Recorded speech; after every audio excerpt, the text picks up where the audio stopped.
We also thought this was an opportunity to engage in a different type of dialogue and have an interactive State of the City here on SF.gov TV and on YouTube. The opportunity to delve into issues in much greater specificity and detail. Back in 2008, then San Francisco Mayor Gavin Newsom delivered his State of the City address. Want to guess how long that speech was? 7.5 hours. Welcome to Inside the Issues. I'm Alex Cohen.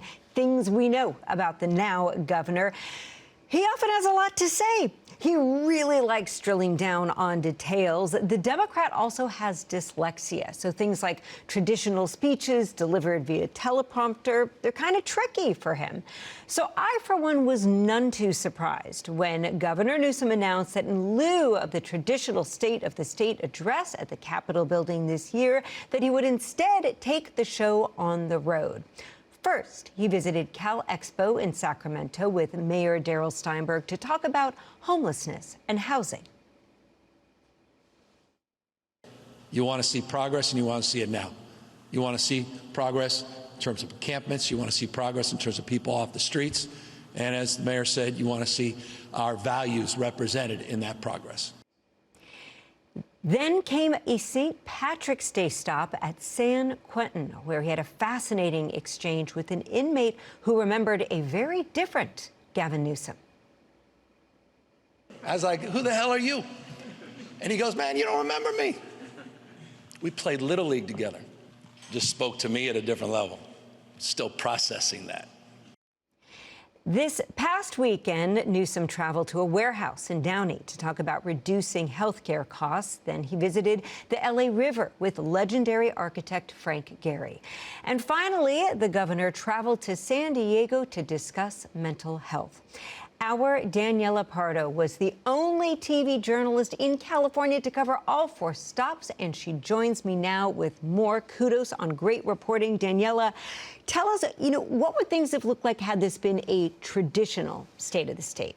Well, Alex, I think 2019 was the only time he did things in the traditional way, because 2020, you've talked about it, he stuck to one subject, homelessness. 2021, it was Dodger Stadium.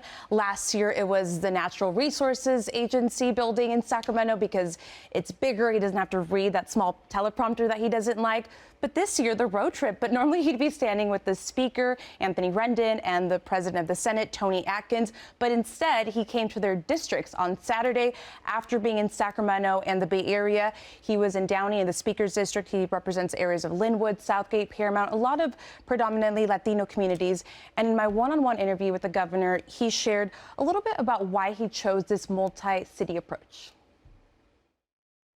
It's not just the process of giving a speech in terms of the dyslexia, but it's just trying to be a little creative, think outside the box, offer something that people wouldn't expect otherwise, and connect with people in a different way. I mean, doing things from Sacramento and selling down a vision from Sacramento, I'm not sure it's got another 150 years of future. I think we need to be more creative. We're the size of 21 state populations combined. We're so diverse, our communities, our expressions, our cultures, our histories throughout this state. And to be able to highlight that in real time in this rolling State of the State. While he visited the LA River, which was the location of our interview, he met with a lot of local artists and kids who would benefit from a big cultural arts center that Frank Gehry is designing. And there, the governor committed to continue to support the Speaker in making this project a reality in that community. Yeah, stops with friends along the way. Sunday, as mentioned, he was in San Diego with Senator Pro Tem Tony Atkins. What was the topic there? Well, there was his big mental health announcement where he proposed a ballot measure for 2024, which would go towards building 6,000 new mental health beds and create more housing for homeless veterans. But before that, he visited a group that focuses on electing openly LGBTQ members like Tony Atkins. And then after his mental health announcement, he went to the border where he met with the California National Guard that's been helping Border Patrol seize fentanyl. And he explained how all of these 4 major announcements really connect to the big issue affecting our state, which is homelessness, of course. What we're doing, the thread throughout this State of the State tour, connects that dot, the prison reforms that we're trying to advance, the focus on making sure that we're part of community redevelopment here near the LA River, the work that we're doing as it relates to the broader healthcare delivery system. I hope people see a connective tissue. The issue of homelessness is the ultimate manifestation of our failure as a state and nation. We own this. We have to own a greater sense of urgency and responsibility. Danny, of course, homelessness is such a huge issue here in our area. LA Mayor Karen Bass has declared a state of emergency. Why hasn't the governor done a similar action on the statewide level?